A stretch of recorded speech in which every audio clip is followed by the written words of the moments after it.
Harper Audio presents Downfall, a Brady novel of suspense, by J.A. Jance, performed by Hilary Huber.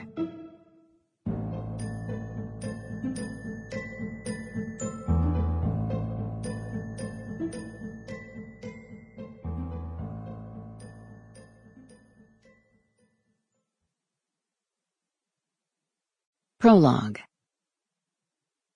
Sheriff Joanna Brady pulled into the parking place in front of the Higgins Funeral Chapel, put her Buick Enclave in park, and then sat, staring at the storefront before her, only vaguely aware of her surroundings.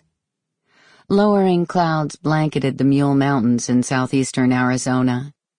It was the last day of August. The summer monsoons had arrived early and stayed on, leaving the desert grassland valleys of Cochise County lush and green. A flash of lightning off toward the east roused Joanna from her reverie, with a warning that the skies might open up at any moment. Still, she lingered, unready to go inside and face down this awful but necessary task. She was relieved when her phone rang with her husband's name in the caller ID window. Answering a call gave her an excuse to stall a little longer. "Hey," she said, "where are you? I thought you'd be here by now." "So did I, and we would have been," Butch said, "if not for the huge backup caused by a semi-rollover on the I-10 bridge over the Gila. We're in Tombstone right now.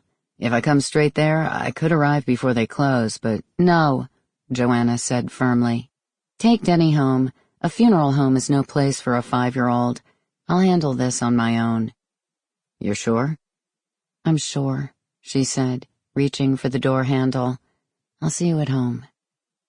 She switched her phone to silent and stepped out of the SUV, just as the first fat raindrops splattered down on the hot pavement.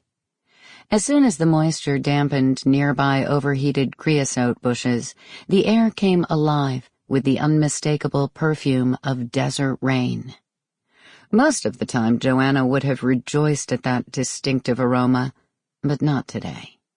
Instead, she crossed the sidewalk and opened an all-too-familiar door.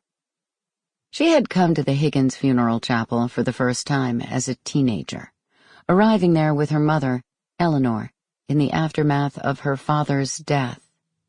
D.H. Lathrop had been changing a tire for a stranded family when he had been struck and killed by a passing vehicle. Then Joanna had come here alone 9 years ago. On that occasion, she had been a widow, making funeral arrangements for her newly deceased husband, Andrew Roy Brady. And this time?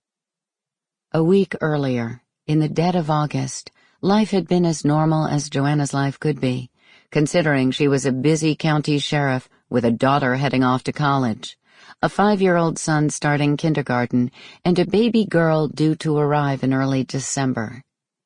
That normal had been shattered by a 3 a.m. phone call that had rousted her out of bed with the news that her mother, Eleanor Lathrop Winfield, and her stepfather, George Winfield, had been involved in a serious vehicular accident while driving their RV home to Bisbee from a summertime sojourn in Minnesota. George died at the scene. Eleanor had perished after being airlifted to a Phoenix area hospital for treatment. In the ensuing investigation, Joanna discovered that what had originally been regarded as a simple traffic accident was anything but. A troubled kid, wielding a high-powered rifle with a laser scope, had stationed himself on a highway overpass south of Camp Verde, where he had fired at passing vehicles. With the help of a relatively new friend, Allie Reynolds, Joanna had helped search for and eventually find the shooter.